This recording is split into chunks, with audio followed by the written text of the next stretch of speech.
We have a closing tradition, as you know, on this podcast where the last guest leaves a question for the next, not knowing who they're leaving it for.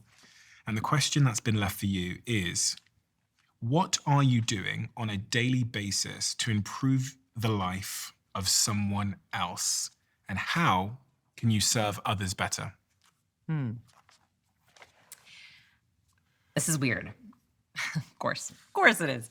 Um, I knew I wanted to write books. I actually think of myself as a writer. Like I wanted to be a writer. I've always wanted to be a writer. When I started to be a writer in 2007, social media did not exist.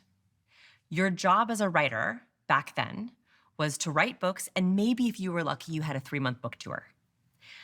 To be totally honest with you, I did not know I was signing up for this.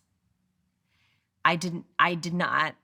If you had told me that being a writer would mean sharing videos of my home and my personal life every day, I probably wouldn't have done it.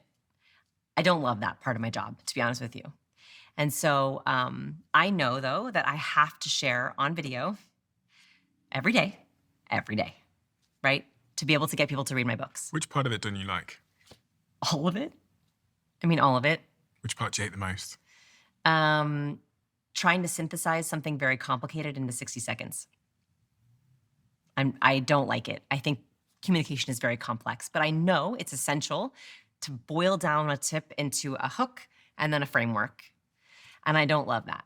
And so when my career started to change, like I was writing books and then it was like, oh, it's 20% of your job is marketing. Now 30% of your job is marketing. Now 50% of your job is marketing.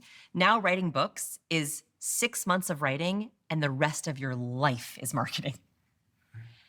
I did not sign up for that. So I get up every day and I post videos on my stories and on my social media, and I do that to serve.